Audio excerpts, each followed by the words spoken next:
Welcome, everyone. I'm so glad to see you and welcome Randall Kennedy, Professor of Law from Harvard, to discuss affirmative action and preservation of rights in the midst of many challenges. I'd also like to thank all of you who have taken time from your Saturday mornings to come together to discuss with each other. This will be a discussion. Randy will give some opening comments and I'll ask some questions, but then we're going to open it up for general conversation and be finished by noon. Just a couple of things about the Women's Foundation. We're an empathy platform.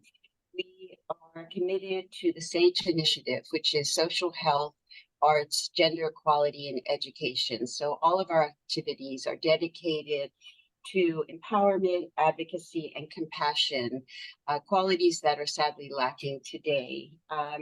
We believe that women, when given opportunities and freedom, will seek to heal themselves and the world, including children and families. We started the foundation over 5 years ago and continue to function with the understanding that through education, networking, and access to resources, we can bring about positive change. With wars in the Middle East, Ukraine, and rising tension between the United States and China, we're redoubling our efforts to make a difference. We invite everyone to join us and let us know how we can help to empower you. We welcome your ideas and your support. I'm especially happy to welcome Professor Kennedy today. Randy is an American legal scholar and professor at Harvard University.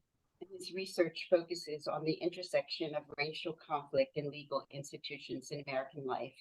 He specializes in contracts, freedom of expression, race relations law, and civil rights legislation. Books. He continues to for legal rights and with to be part of a vital conversation. We are very grateful for. So, Randy, to start off, I'm having a hard time hearing you now. Sorry.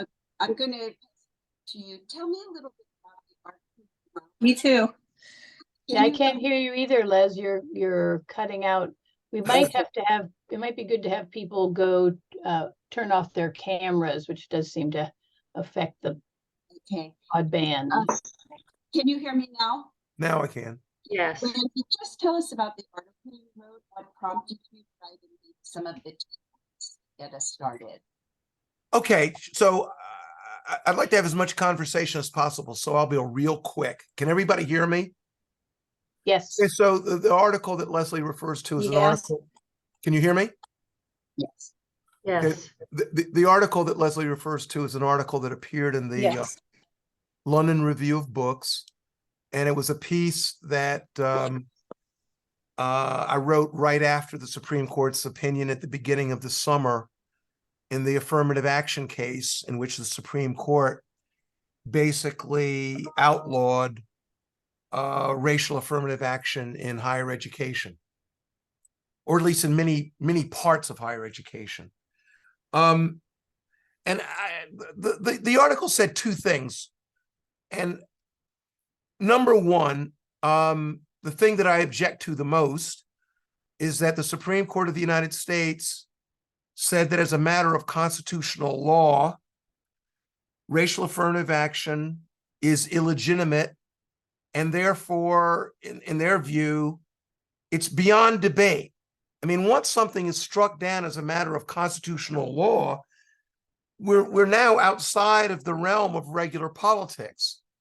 It's not like you can have a school, like my school. It's no longer the case that you can sort of have a debate and maybe the school reaches the conclusion, well, we don't want affirmative action anymore.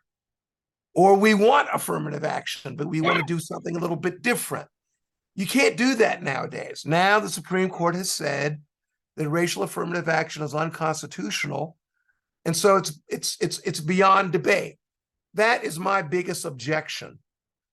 The second thing I'll say is I've been a defender of affirmative action. On balance, I'm for affirmative action. But I think it's very important for people with my point of view, the defenders of affirmative action, to recognize that it does have costs, and to recognize that, maybe there are better ways to advance the overall cause of racial or gender or some other justice other than affirmative action as it's been practiced for the past 30 to 50 years. So why don't I just stop there, frankly? I think affirmative action should be constitutional in the sense that it should be a policy that an institution can use if it decides that it wants to use it. That's point one. And so to the extent that the Supreme Court has disallowed that, I think it's way off. Point two, affirmative action is simply a reformist, technique, a reformist measure. And I think that people should be willing to discuss its strengths, its benefits, and the possibility for alternatives. What are the implications for what comes next now that they have struck it down? What do you worry about? What does that open the doors to for future rulings? Well, it all depends. When the Supreme Court makes a ruling, it's usually not the case that the ruling itself, clarifies the landscape. Usually what happens is the Supreme Court makes a ruling, and that ruling opens up lots more questions, just like this affirmative action case did. So, for instance, one issue that's on the horizon, it is suggested, Leslie, by your title to our session. What is the legal status of so-called race-neutral selection schemes? So, for instance, in the state of Texas, years ago, racial affirmative action was outlawed in Texas for complicated reasons we need to get into. Texas affirmative action, racial affirmative action, explicit racial affirmative action has been out for a while. When they got rid of explicit racial affirmative action in Texas, what they put in its place is referred to by some people as a race-neutral selection scheme. It's a selection scheme that says that any student in the top 10% of any school in Texas gets automatic admission to the University of Texas. Now, it doesn't say anything about race. It just says top 10%. Now, is that race neutral? You might make the argument that it's race neutral because on the face of the statute, it says nothing about race. On the other hand, there are some people who say, what are you talking about? That's not race neutral.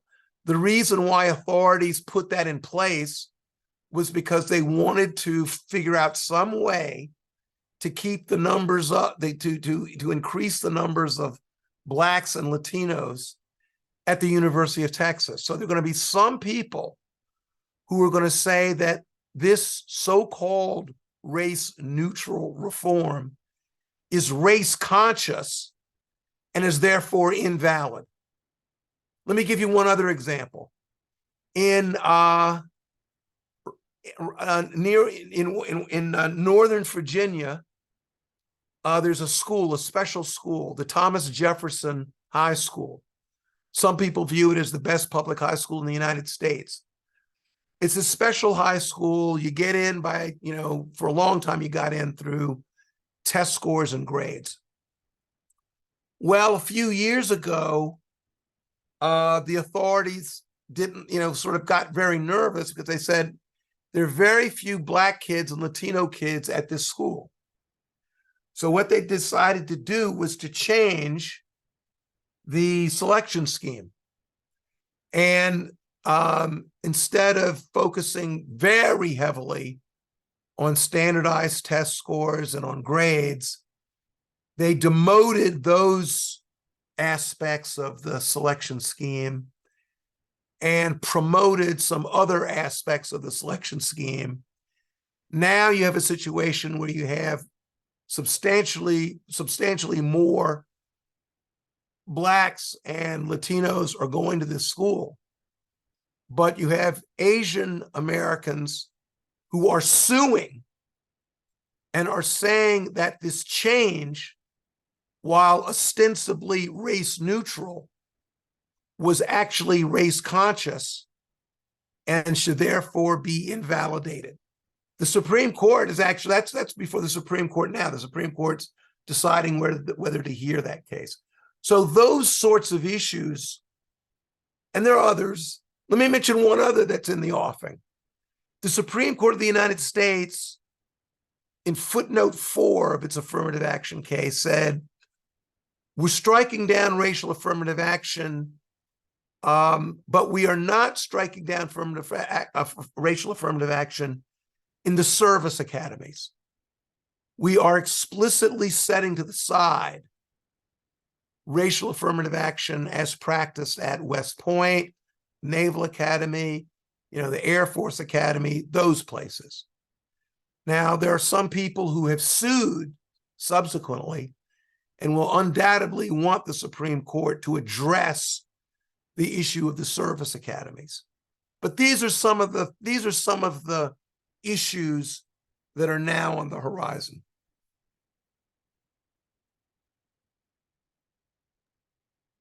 Is there anything we can do about it? Just like electing our representatives, and down the road, the different Supreme Court justices, it will be, raised by democratically representatives. Or I know you're writing books and you're writing articles, but it's so frustrating. What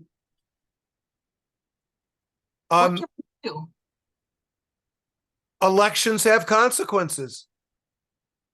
The Constitution of the United States is the Constitution as imposed by 5 justices of the Supreme Court. Now, you want a different Constitution? Win some elections and get, presidents who will put progressives on the Supreme Court. If you want to, continue with a reactionary constitution, if you want a constitution that might, in the years to come, revisit, for instance, the whole question of, same-sex marriage.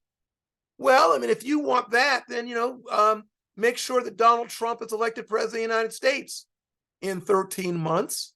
And make sure that, 4 years after that, you have another right-wing president. You have enough right-wing presidents, you will have a more right-wing constitution.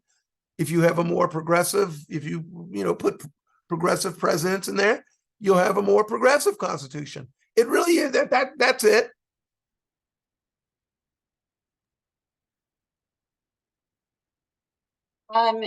Are there other questions from our group today? I don't want to just be asking questions. Yeah, I have a question. This is Jeremy.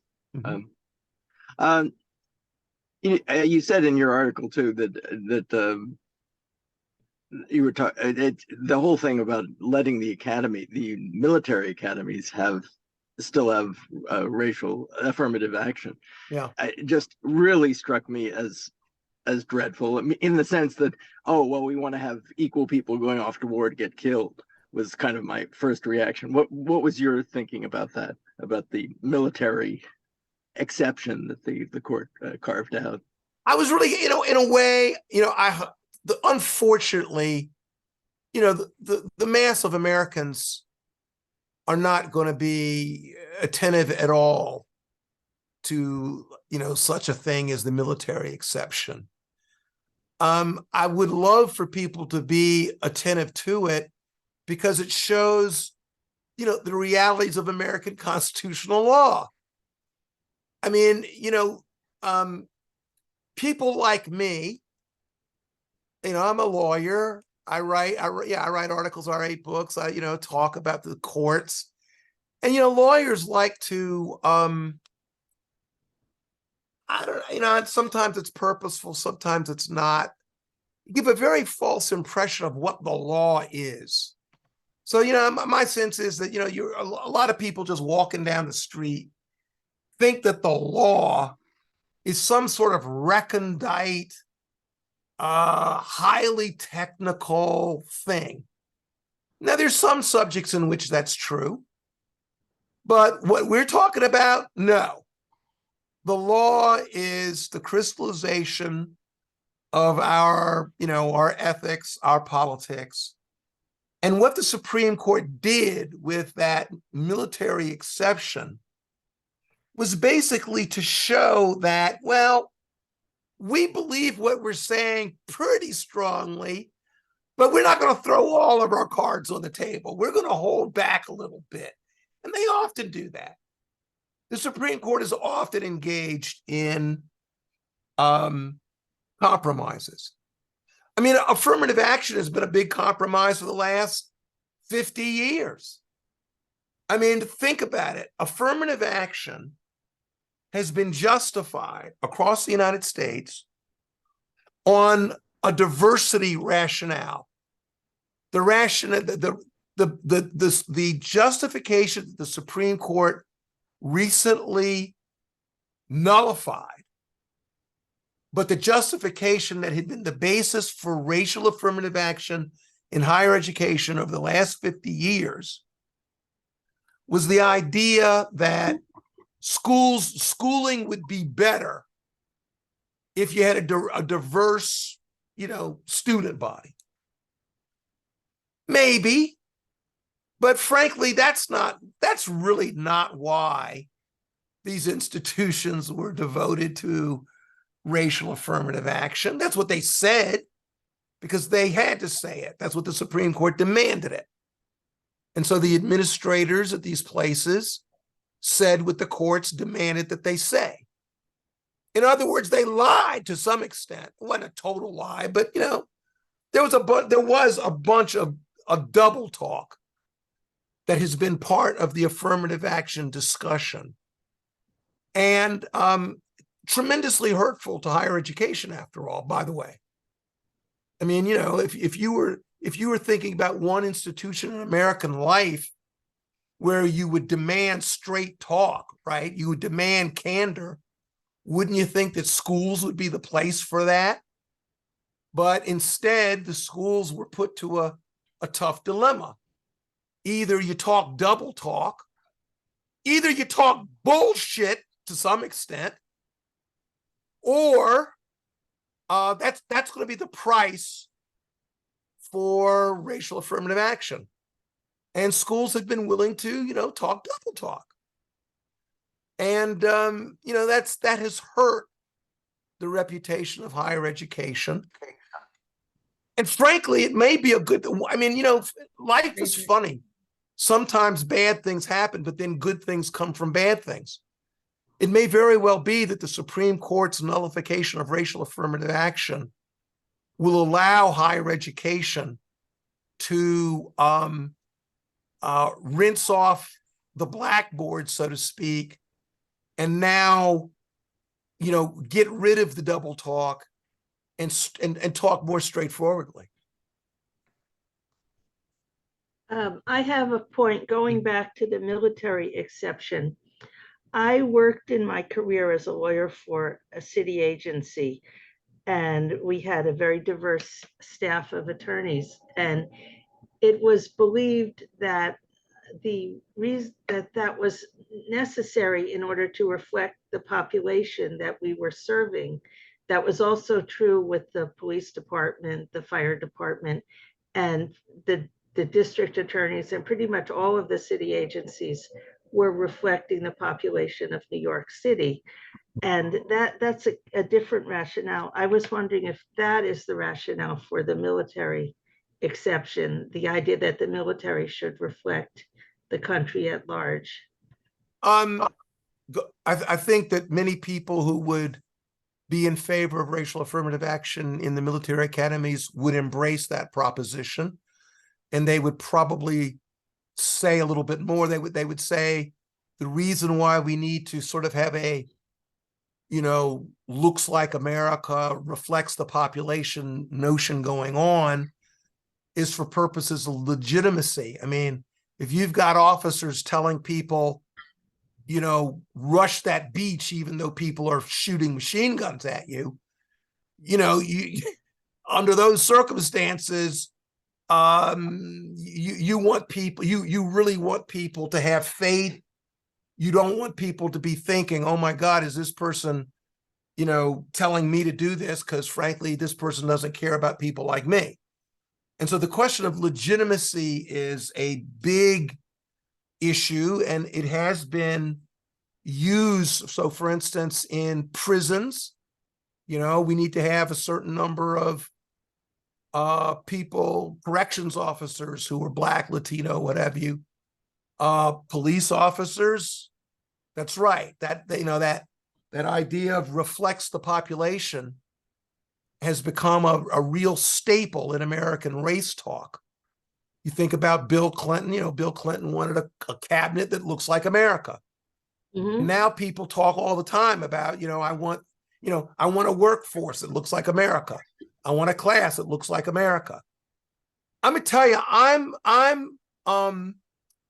like that idea more than I like the previous alternative. I like that idea more than I want a all-white male cabinet. I want an all-white male student body or faculty. I'll take the looks like America over the old regime. I am not, however, altogether happy with the looks like America. And I'll give you two reasons for that. One, looks like America works okay for my people. Blacks are what, 10%?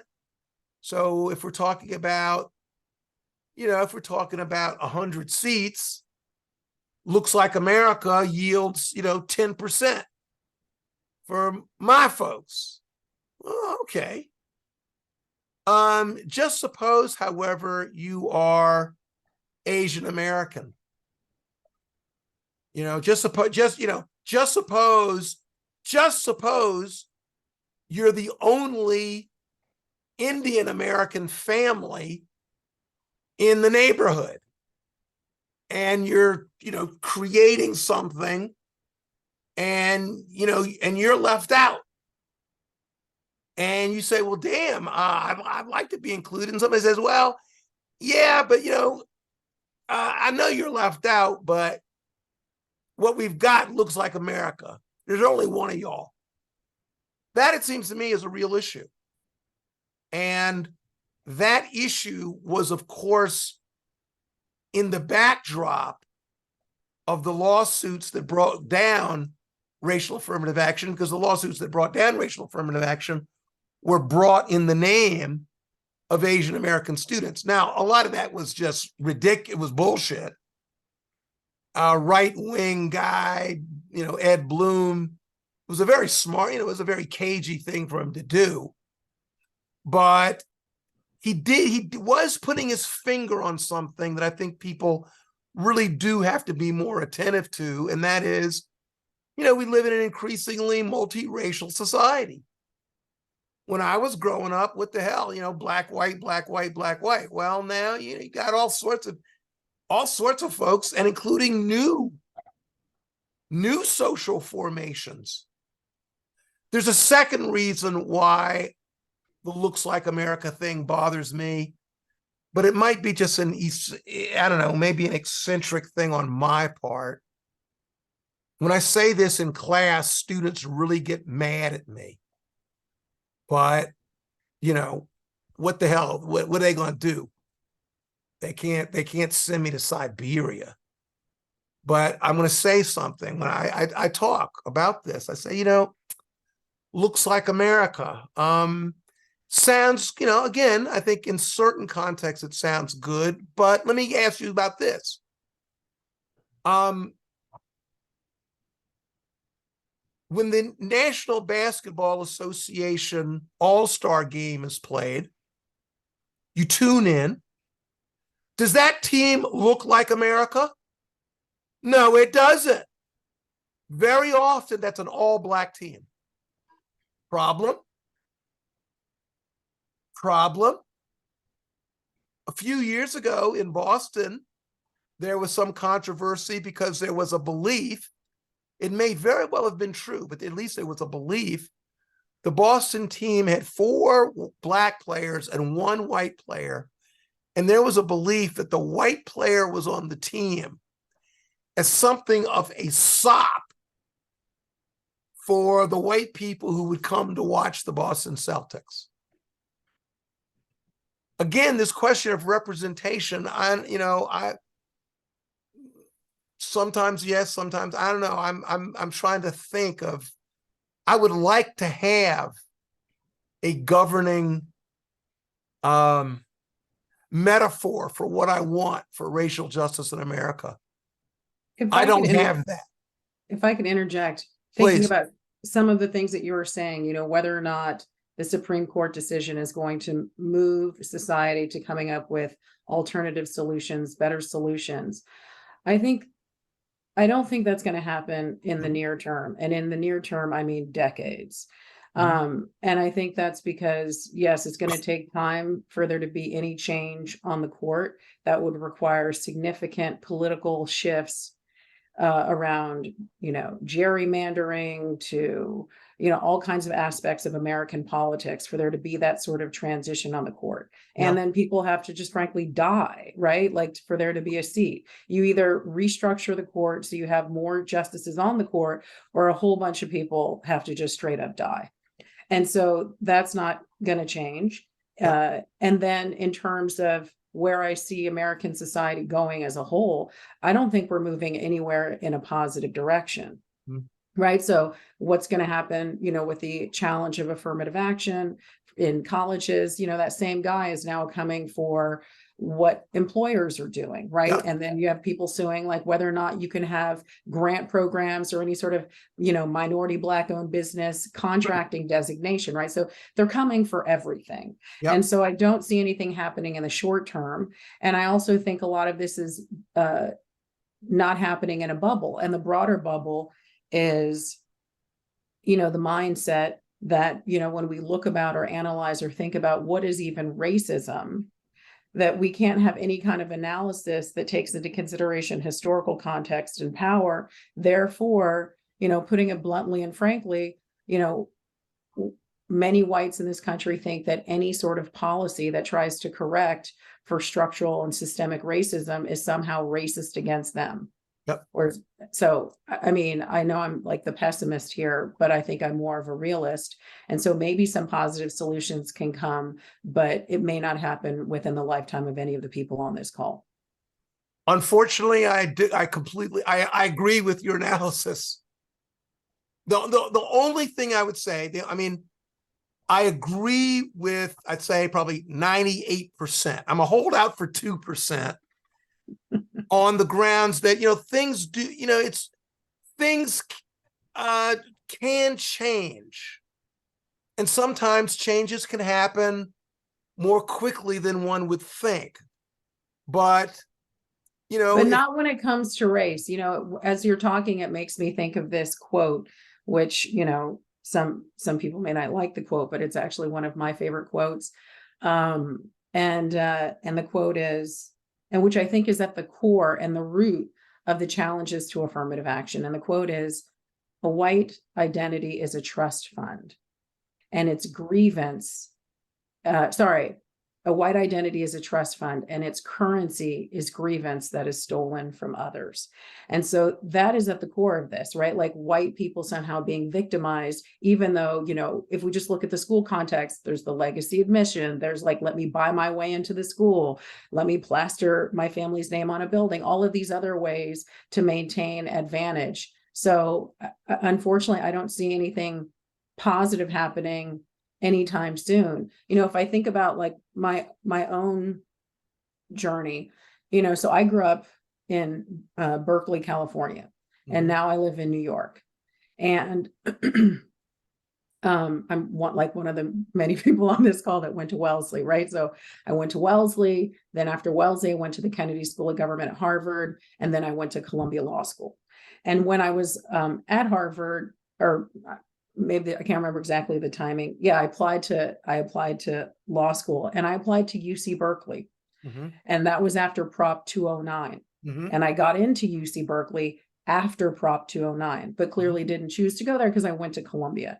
And part of it, right, so you can have people that are going to choose not to go to these schools because they self-select out. I got in and I was like, I don't even want to be in that kind of environment. Yeah. Right. Where I know I'm going to be like the only Black person in that school.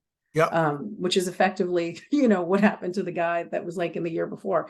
And so I don't see anything positive that's going to come in the short term. What's happened to the UC system, right? What's happened into the Michigan system is the population of Black, Latino, Native American just decimated on those campuses.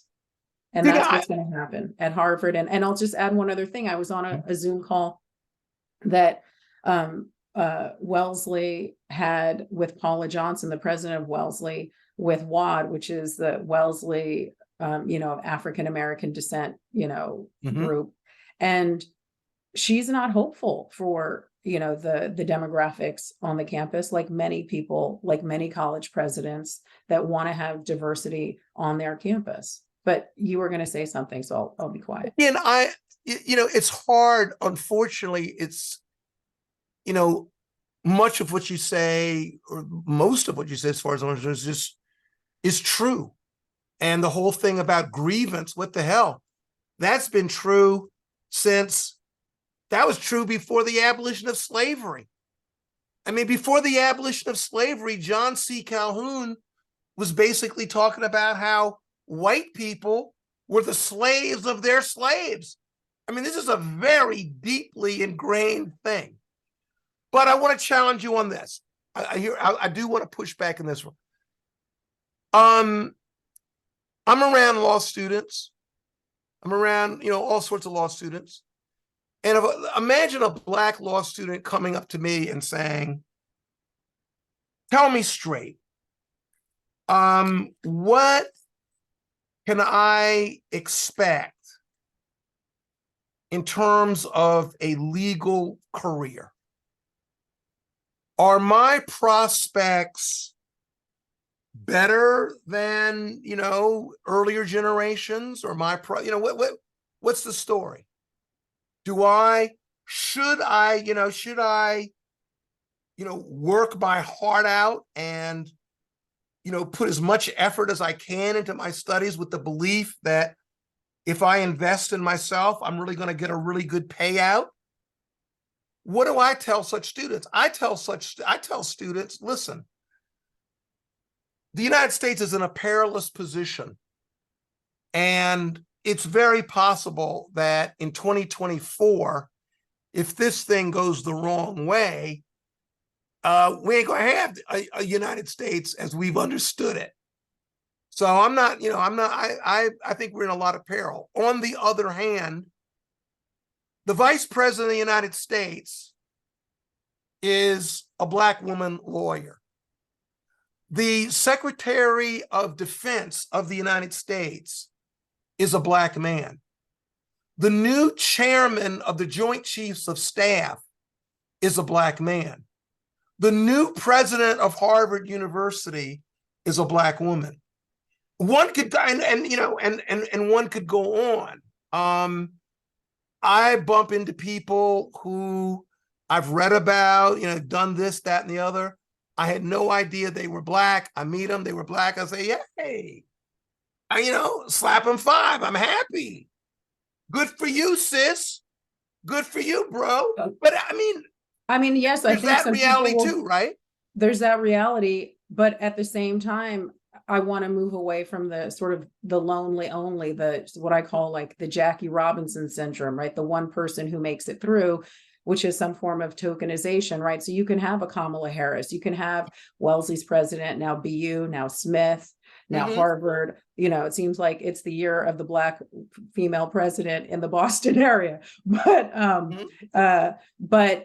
But then you look at the rest of the institution, and the rest of the institution doesn't look great. You know, you look at the rest of the societal structure, it doesn't look great. Yeah. So while we'll have these incremental, I don't even know if it's incremental, but we'll have these moments of progress, but it's not going to be widespread. It's not going to be systemic. What's going to be systemic is the status quo. What's going to be systemic is maintaining the social construct that the country has had since its inception, since slaves came here in 1526. I know I'm preaching to the choir. You know, it's part of the reason why I wrote a book on racism is because I want more people to understand these things so we can make different choices. And even thinking about I know some people on here, like some of the Wellesley people know I've been writing a book on racism, but you know, I don't have a chapter in there on affirmative action, but one thing that I think is interesting about affirmative action is when you do have these studies and people are generally opposed to it. I find it very interesting is that they're opposed to it when it comes to race, but not when it comes to gender. And a lot of people not thinking about, you know, gender. I mean, you know, lots of people say, and I don't disagree with this statement, that the biggest winners of affirmative action are white women. Hands down. Yeah. People forget. I was debating at Holy Cross a couple of weeks ago, and I said, you know, people forget that when Ronald Reagan ran for president, he said, if you elect me president, I'm going to put a woman on the Supreme Court, which he did. You got to give him credit. He did. Sandra Day O'Connor. Now, you know, it's not like people jumped up and moaned and groaned, and it's not like, you know, Judge Richard Posner filed a lawsuit and said, I'm being discriminated against. I mean, you know, I mean, it's crazy. And in a way, there is a way in which the affirmative action debate, I think that there is a way in which the affirmative action debate actually distracts us from some of exactly what you're talking about. Because as soon as you're talking about affirmative action, you're necessarily talking about the elite structure of American life. I mean, the very few schools actually even have affirmative action. Most schools don't have affirmative action because most schools are searching for pupils. If you can pay, come on in. It's only a very thin slice of American higher education that has affirmative action. And affirmative action is really a relatively conservative reform. And so, you know, we are not talking about policies that actually affect directly the great masses of people. And that, it seems to me, in itself is a problem. I mean, I've spent 1,000 hours talking about a selection policy that distinguishes somebody going to the University of Michigan Law School as opposed to somebody going to Michigan State University Law School. Well, frankly, anybody who goes to either of those law schools is doing pretty good. They're a college graduate. They are pretty, you know, they're going to do okay. I haven't spent much time at all, however, talking about the fate of kids in Detroit who don't make it through high school, or if they make it through high school, are functionally illiterate. You know, I spend all my time talking about the fate of my kids, not the people who are, 10 steps down on the socioeconomic pyramid. It seems to me for progressive folk that we need to think about that more.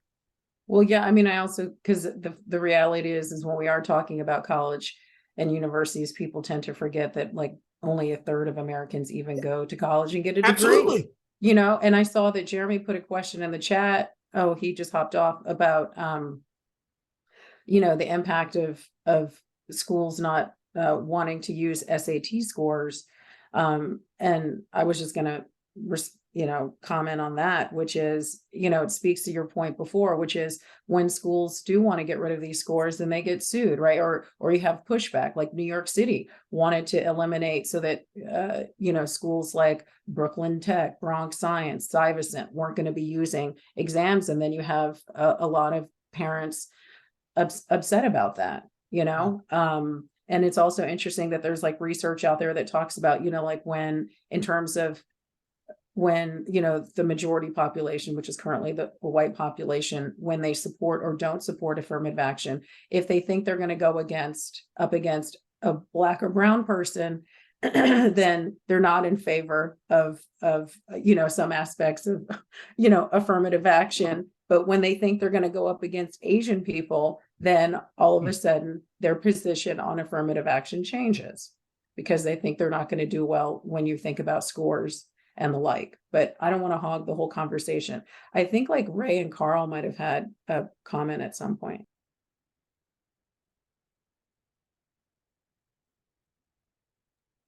Yes.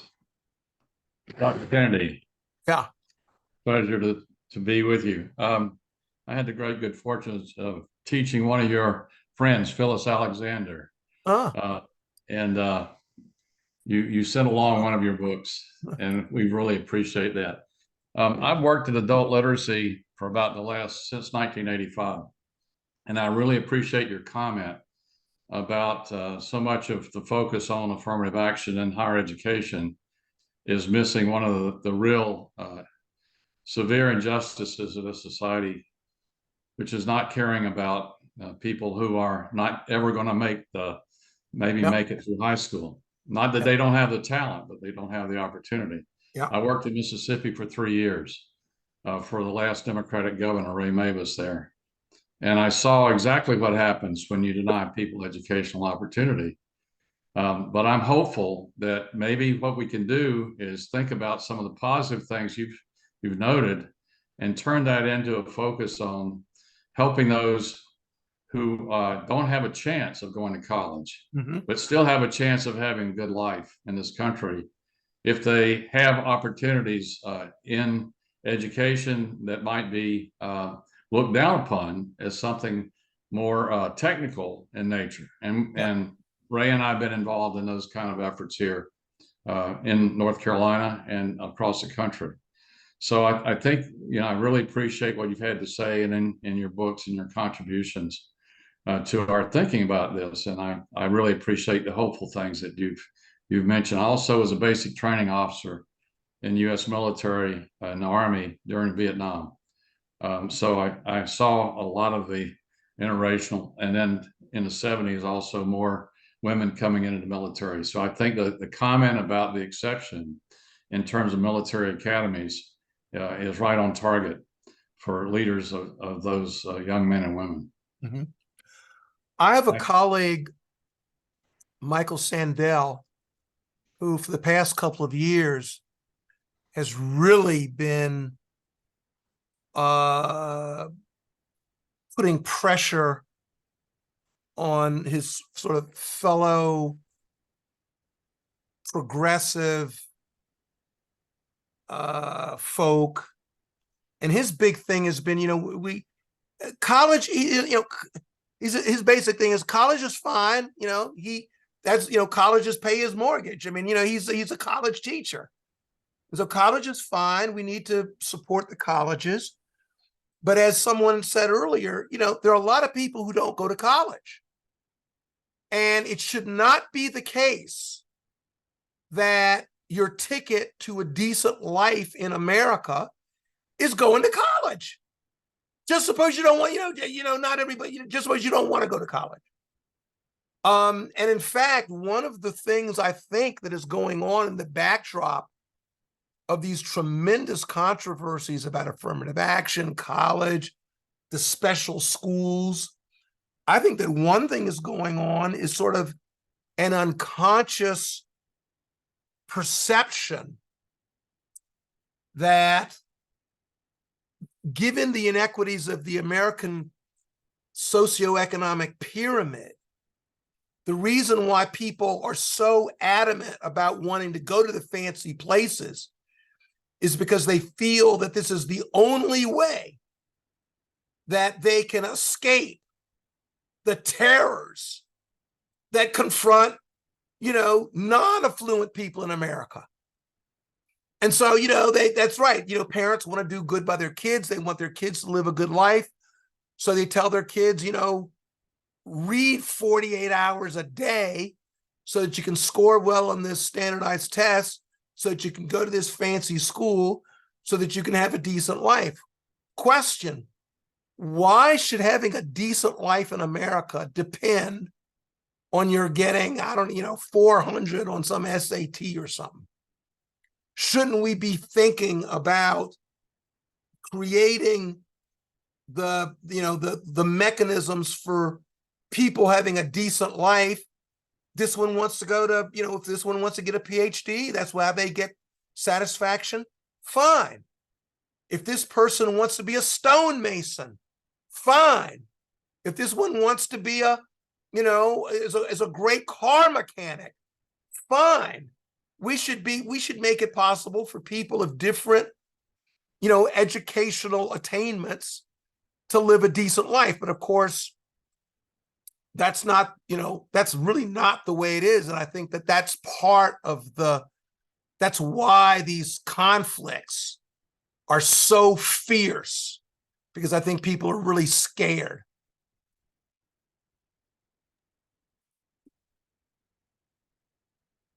That seems to be a plea for a basic minimum income, but that's a whole nother discussion. The answer, yes. At the least, I want more than that, but I'll start with that. I think a lot of people would feel more relaxed if that was the case. Any other comments or questions? Okay, of course, we haven't gotten into the whole discussion of free speech on campus. And I do want to let everyone know that, we're coming to noon. Just final comments, Randy, how can we preserve free speech given, all these tensions on campus? Any thoughts? Well, in the last 2 weeks, that's been a burning issue on campuses, and that'd be a good subject for another round. The question of freedom of expression is a real problem confronting all of us. I mean, frankly, there's problems on campus, but more problematic still, in my view, is what's going on in K through 12 in various of our states. I mean, in Florida, basically the imposition of orthodoxies that are, aimed quite explicitly at blanking out the sort of history that Fatima was talking about. I mean, all over the United States, there are efforts, right now, efforts afoot to prevent people from knowing about the history of the United States and, the real history of the United States. And all of that is, that's all on the table, which is why everybody needs to, all hands on deck to save democracy. If this thing goes the wrong way in 2024, I think everything that we're talking about will be in a bad position. One last thing, and then, split noon. Leslie, I just want to tip my hat. I think that these discussions that you facilitate, that you help organize, are really important. It's really important for people scattered around the United States to be able to talk, to be able to discuss, to be able to disagree, agree, trade tips, etc. And we're really going to need things like this if we're going to hold on to a decent society. So thanks. Well, thank you. Great talk. Thanks everyone for joining. And yes, come back, Randy, and we'll talk about free speech. Yeah. Bye-bye. Bye. Bye. Thank you so much. It's very interesting. Yeah. Bye, everyone.